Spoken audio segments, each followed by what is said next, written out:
Tout te semble sombre et lourd. Depuis longtemps, presque aussi loin dans le passé que tu as la force de réfléchir. Il y a quelques lueurs lointaines qui remontent à l'enfance, quelques moments de joie peut-être, les carousels, les bonbons à la framboise, mais là aussi, il y a du sombre, de la violence, de la solitude et de la souffrance. Tu es sous ce voile noir et opaque, bien trop grand pour pouvoir espérer en ressortir, comme quand tu te cachais sous ton duvet quand tu étais enfant et que tu jouais à cache-cache avec ton frère. Là, il faudrait ramper bien longtemps pour retrouver l'air libre. Au début, l'ombre était là, mais elle se dissipait quand tu pensais à autre chose et que tu construisais tes rêves d'Amérique sur la route de Kerouac, tes échappées dans les forêts primitives de l'Amazonie, tes campements dans les déserts du Sud ou tes espoirs d'un amour où tout se dirait sans parole, où tout se comprendrait sans effort. Mais les claques se sont ajoutées aux déboires, les ruptures aux trahisons et les échecs aux échecs. 100 fois, tu t'es relevé et tu y as cru, et 100 fois, tu t'es retrouvé au bas de la pente. Et à chaque fois un peu plus, tu t'es dit qu'au fond, la vie n'est pas faite pour toi et que peut-être... Alors d'abord, quelque chose en toi se révoltait d'emblée, comme un instinct à exclure l'impensable, l'interdit absolu, le chemin qu'il ne serait jamais question de suivre. Et tu repartais à la lutte à l'assaut des faces nord et des courants contraires. Mais petit à petit, la douleur s'est installée. Pendant un temps, un petit verre de rouge suffisait à l'apaiser, mais assez vite, il en a fallu 2, puis 3, et puis le cannabis aussi t'a soigné en t'enveloppant dans sa torpeur, en te faisant glisser entre deux eaux ou dans un monde cotonneux et vague. Mais là aussi, ça n'a duré qu'un temps, après quoi la chape de plomb s'est installée à nouveau et l'horizon s'est rétréci. Alors ce chemin interdit est devenu plus visible, moins effrayant dans sa promesse de faire taire la douleur, juste calmer la douleur. Certains te voyaient triste et voulaient t'aider, te tapant sur l'épaule, faisant du bruit et agitant la lumière pour que tu te réveilles. Toi, tu ne voulais pas les emmener dans ta cave et leur raconter cette douleur qui te fait honte, ni ce chemin qui ne doit pas exister mais qui t'attirait de plus en plus.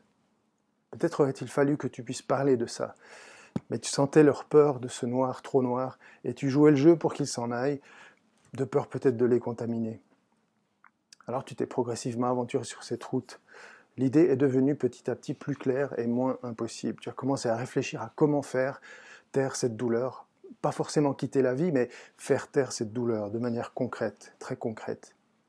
Le pont, tu avais trop peur de la douleur, du non-retour.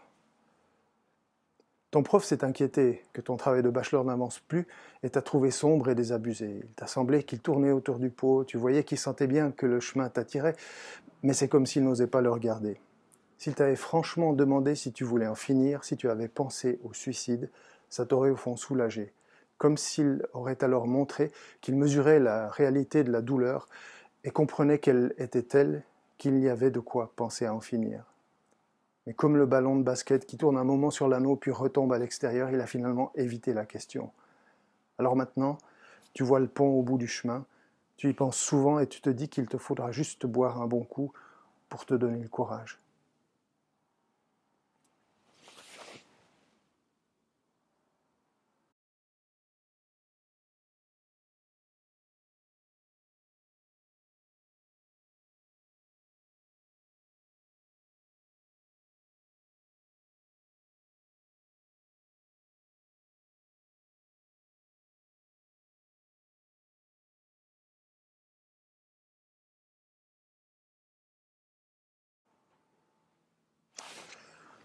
Au détour de quelques bières, un de tes potes, qui a bien vu que tu broyais du noir, t'a parlé du stress des examens et de son passage dans le vide il y a un an. Il était alors allé à la consultation pour étudiants de l'UNIL. Rendez-vous par un simple email qui lui avait permis de parler avec quelqu'un qui l'avait compris. En tout cas pour lui, ça avait été utile. Après quelques jours d'hésitation, où tu te dis que quand même t'es pas un dingue et que tu vas donc pas aller voir un de ces psychiatres dont ton père, du reste, disait qu'ils sont tous encore plus timbrés que leurs patients, tu as finalement envoyé un mail de 2 lignes. Tu as rapidement su une réponse et une proposition de rendez-vous. La psy avait l'air plutôt sympa et tu l'avais pas imaginée si jeune. Tu te demandes d'ailleurs bien ce qu'elle allait pouvoir te raconter, elle qui n'avait probablement rien connu de la vie, ou du moins pas celle qu'on vit dans ton quartier. Mais non, assez vite tu t'es retrouvé à parler, à dire des choses que tu avais toi-même oubliées, ou plutôt enfouies assez profond dans la vieille boîte cabossée de tes souvenirs.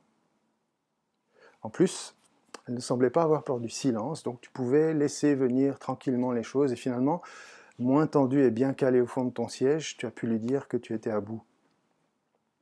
Elle t'a demandé comment tu avais fait pour supporter tout ça aussi longtemps, et qu'elle imaginait que sur une telle route, tu avais probablement dû, un jour ou l'autre, penser au suicide.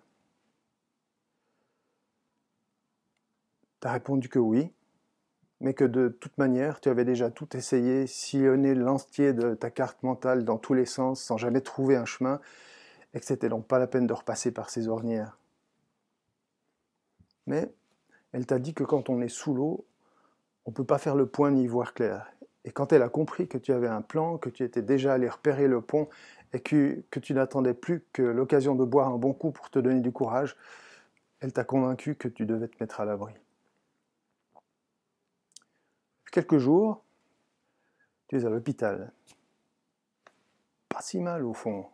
Il y a bien 2 ou 3 patients un peu bizarres, mais tu as le sentiment d'avoir pu poser ton sac et ses 100 kilos de cailloux et d'arrêter enfin ta fuite. Puis avec le psy, tu réfléchis à ton passé, tu déplies la carte et tu l'explores avec lui.